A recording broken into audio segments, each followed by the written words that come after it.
Please, could you take your seats?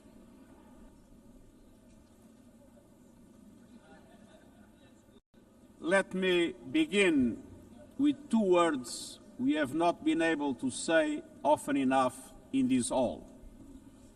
Madam President.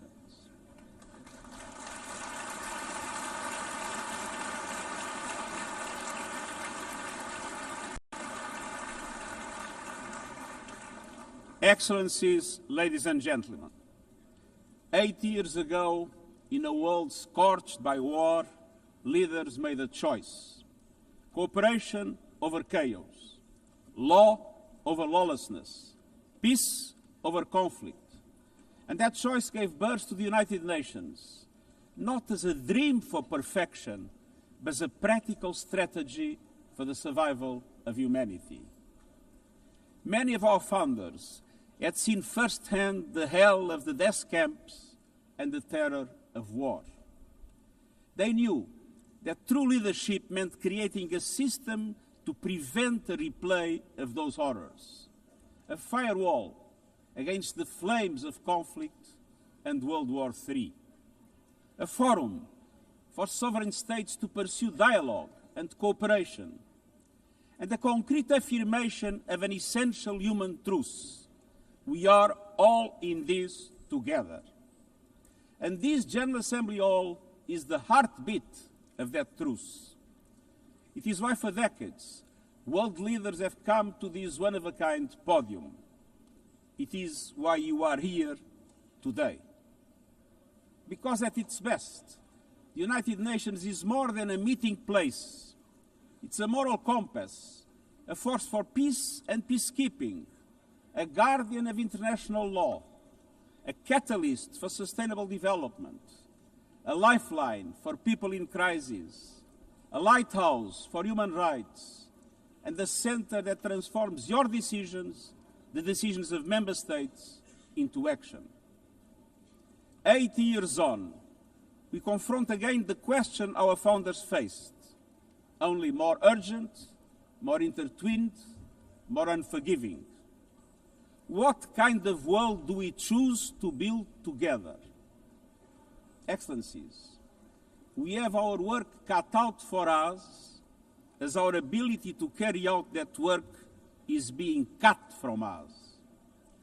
We have entered in an age of reckless disruption and relentless human suffering. Look around. The principles of the United Nations that you have established are under siege. Listen, the pillars of peace and progress are buckling under the weight of impunity, inequality, and indifference. Sovereign nations invaded, hunger weaponized, truth silence, rising smoke from bombed-out cities, rising anger in fractured societies, rising seas swallowing coastlines. Each one a warning, each one a question: what kind of world will we choose? A world of raw power or a world of laws? A world that is a scramble for self-interest or a world where nations come together? A world where might makes right or a world of rights for all? Excellencies, our world is becoming increasingly multipolar, and this is positive, reflecting a more diverse, dynamic global landscape. But multipolarity without effective multilateral institutions can court chaos, as Europe has learned the hard way, resulting in World War I. It was multipolar, but there was no multilateral institutions. So let's be clear. International cooperation is not naivete. It is hard-headed pragmatism. In a world where there's leap borders, isolation is an illusion. No country can stop a pandemic alone. No army can halt rising temperatures. No algorithm can rebuild trust once it is broken. These are global stress tests of our system, our solidarity, and our resolve. I'm convinced we can pass these tests, and we must. because people everywhere are demanding something better, and we owe them a system worthy of their trust and a future worthy of their dreams.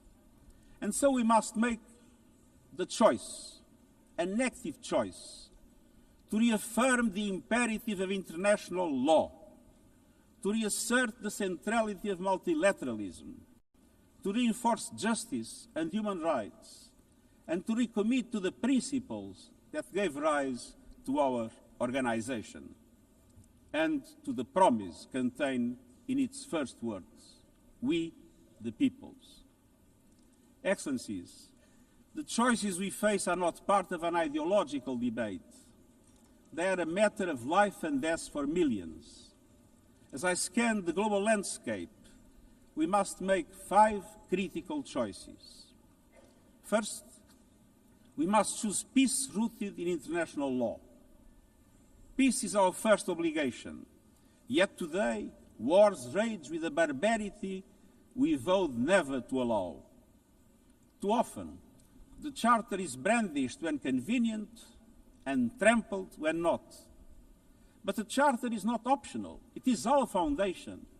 And when the foundation cracks, everything built upon fractures. Around the world, we see countries acting as if the rules don't apply to them. We see humans treated as less than human, and we must call it out.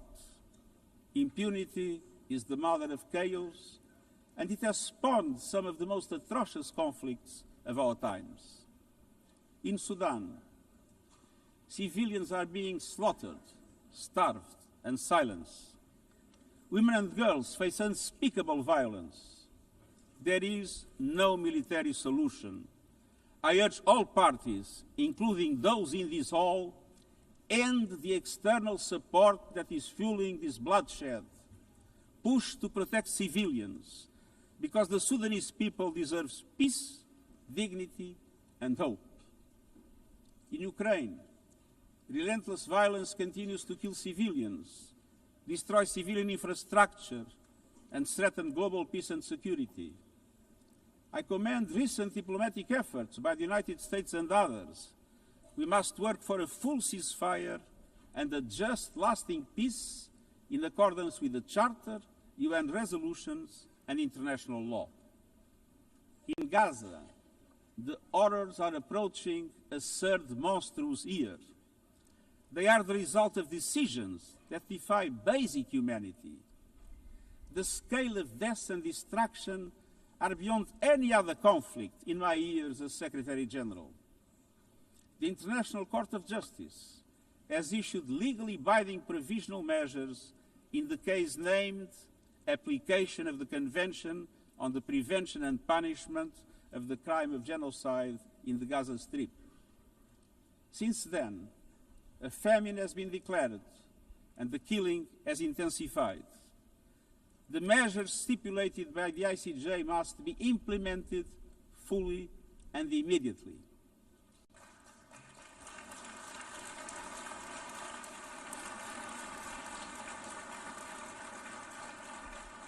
Nothing can justify the horrific Hamas terror attacks of October 7 and the taking of hostages, both of which I have repeatedly condemned. And nothing can justify the collective punishment of the Palestinian people and the systematic destruction of Gaza. We know what is needed.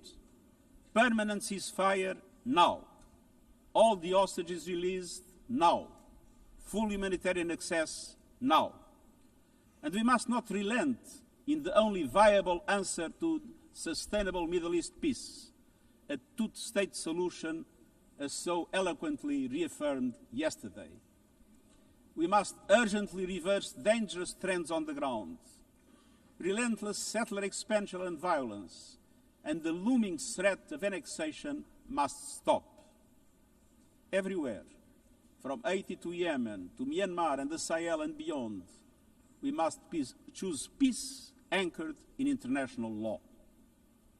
The past year has brought glimmers of hope, including the ceasefire between Cambodia and Thailand, and the agreement between Azerbaijan and Armenia brokered by the United States. But far too many crises continue unchecked. Impunity prevails, lawlessness is a contagion, it invites mayhem, accelerates terror, and risks a nuclear free-for-all. When accountability shrinks, graveyards grow.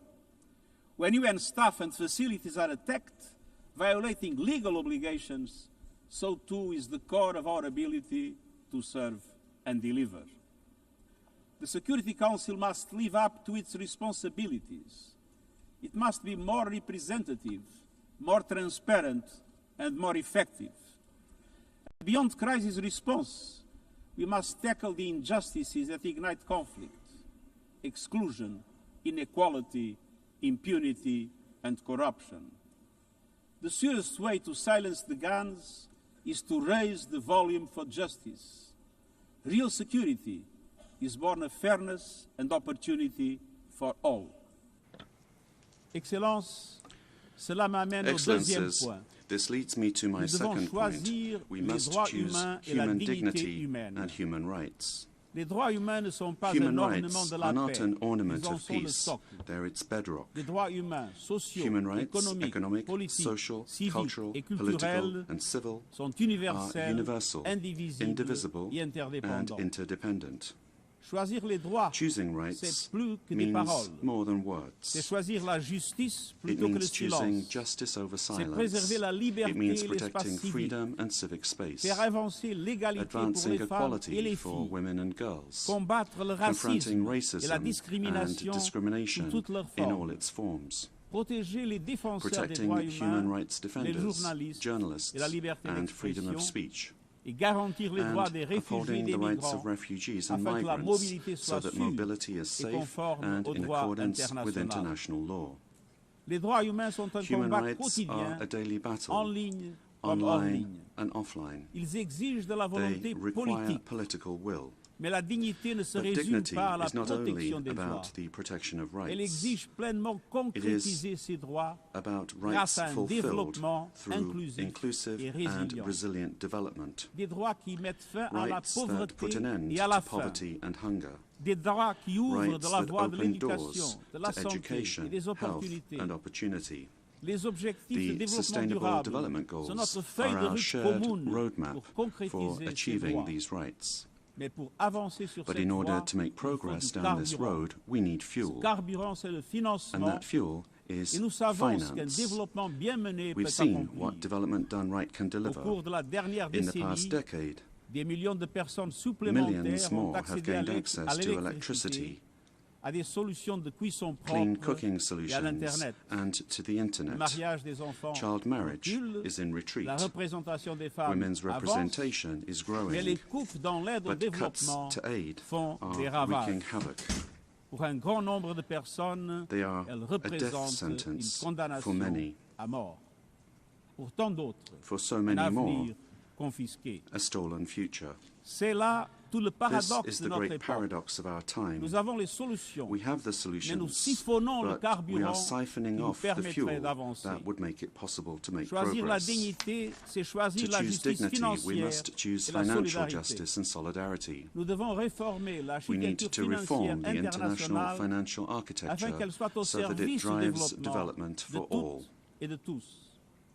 Avant que des banques multilatérales de With bigger développement and plus grandes et bolder plus multilateral audacieuses development qui banks prêtent lending more davantage et mobilisent and plus de capitaux mobilizing more privés pour les private pays en capital développement, for developing avec des countries, mécanismes d'allègement de with dette plus faster rapides et and plus fairer justes, debt relief couvrant tous mechanisms, les pays en difficulté, helping every country y in compris crisis, ceux à revenus including intermédiaires. middle-income countries. Une protection des ressources nationales Protecting en natural s'attaquant aux flux resources financiers by illicites, tackling illicit aux financial pratiques fiscales flows and abusives abusive tax qui volent aux practices sociétés that rob leur societies avenir. of their future. Et des institutions And financières global mondiales à financial l'image du monde institutions that d'aujourd'hui, represent today's avec world, une with participation far bien plus greater forte participation des pays of en développement developing countries dans sa composition et ses décisions. in terms of their composition Alors and faisons their le choix decision making. d'une So économie let mondiale au us service de choose a toutes global economy et that tous. works for everyone, Faisons le men choix and women. des droits Let humains us choose et de la human dignité rights and et dignity, donnons-nous les moyens d'une and transition let us juste equip pour les ourselves peuples with the et la means planète. to ensure a transition for people and the planet. Esto nos leva a la tercera opción. Excellencies, this brings me to the third choice. We must choose climate justice. La crisis climática se The está climate crisis acelerando, is accelerating, pero las soluciones but también. so are the solutions. El futuro de la energía The clean limpia energy future ya no es una is no promesa longer a lejana, distant promise. ya está aquí. It's already here. Ningún gobierno, No government, industria o industry, interés or special especial interest puede can detenerlo. stop it. Pero algunos lo But están some are intentando, trying, prejudicando a las hurting economías, economies, imponiendo locking precios in más higher altos prices, y and desperdiciando squandering una a oportunidad historic histórica. opportunity. Excellencies, fossil fuels are a losing bet. Last year, almost all new power capacity came from renewables, and the investment is surging. Renewables are the cheapest and fastest source of new power. They create jobs, drive growth, shield economies from volatile oil and gas markets, connect the unconnected, and can free us from the tyranny of fossil fuels. But not at today's pace. Clean energy investment remains uneven. 21st century grids and storage are not rolling out fast enough. And public subsidies, taking from taxpayer money, still flow to fossil fuels over clean energy by a factor of 9 to 1. Meanwhile, emissions, temperatures, and disasters keep rising. And those least responsible suffer the most. Science says limiting global temperature rise to 1.5 degrees by the end of this century is still possible, but the window is closing. The International Court of Justice has affirmed the legal obligation of states. We must step up action and ambition, especially through strengthened national climate plans. Tomorrow, I will welcome leaders to announce new targets. The G20, the biggest emitters, must lead, guided by common but differentiated responsibilities. But all countries must step up and do more as we head to the UN Climate Conference in Brazil. By accelerating action in energy, forests, methane and industrial decarbonization. By defining a credible roadmap to mobilize $1.3 trillion annually in climate finance by 2035 for developing countries.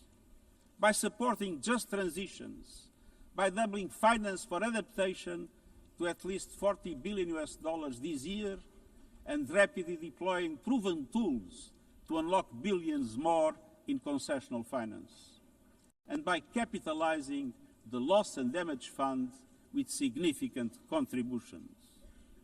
All of these requires government, international financial institutions, philanthropies, civil society, and the private sector to work together.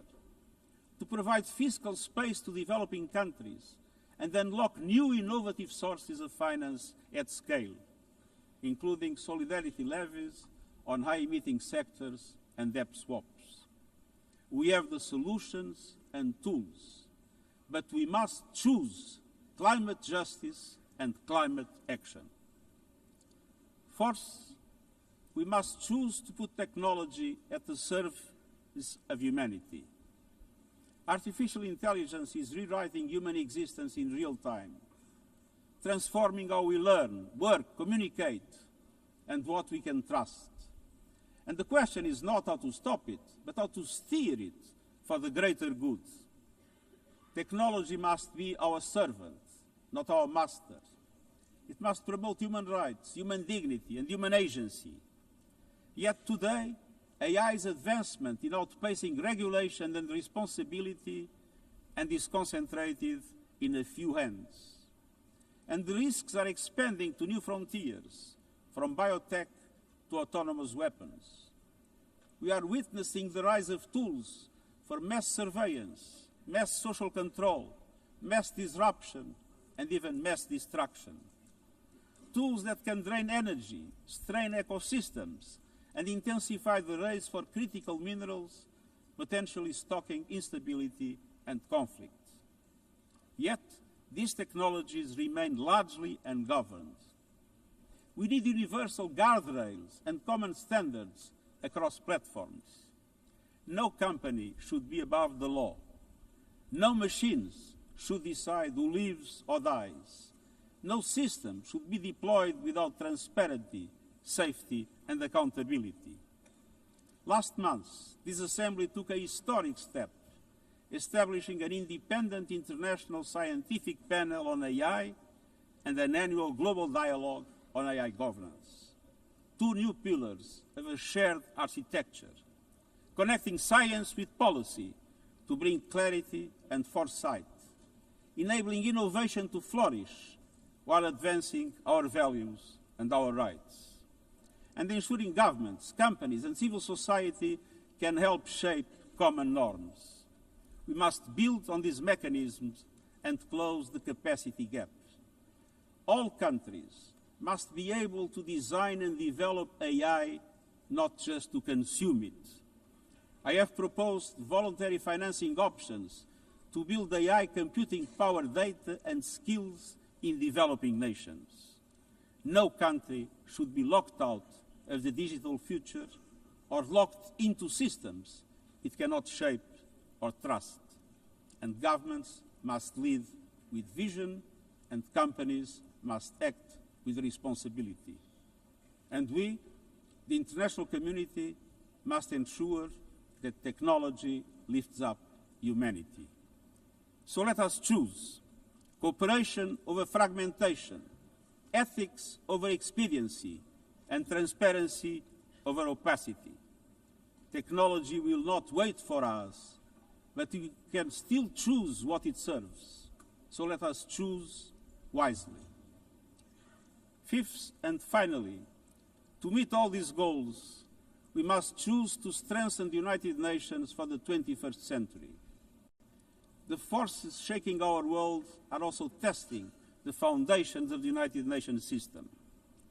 We are being hit by rising geopolitical tensions and divisions, chronic uncertainty, and mounting financial strain. But those who depend on the United Nations must not be made to bear the cost, especially now, when for every dollar invested to support our core work to build peace, the world spends $750 on weapons of war. This is not only unsustainable, it is indefensible. In this moment of crisis, the United Nations has never been more essential. The world needs our unique legitimacy, our convening power, our vision to unite nations, to bridge divides and confront the challenges before us. The Pact for the Future has shown your determination to build a United Nations that is stronger, more inclusive, and more effective. That is the logic and the urgency of our UN80 initiative. We are moving swiftly and decisively. I put forward concrete proposals, a revised budget for 2026 that strengthens accountability, improves delivery, and cuts costs. Practical reforms to implement mandates more effectively and efficiently with greater impact. And ideas to spark a paradigm shift in the structure of the UN and how its parts work together. Most of these decisions rest with you, the Member States, and we will move forward in full respect of the established procedures. Together, let us choose to invest in a United Nations that adapts, innovates, and is empowered to deliver for people everywhere. Excellencies, my overriding message comes down to this. Now is the time to choose. It's not enough to know what the right choices are. I urge you to make them. I grew up in a world where choices were few. I was raised in the darkness of dictatorship, where fear silenced voices and hope was nearly crushed. Yet, even the bleakest hours, especially then, I discovered a truth that has never left me.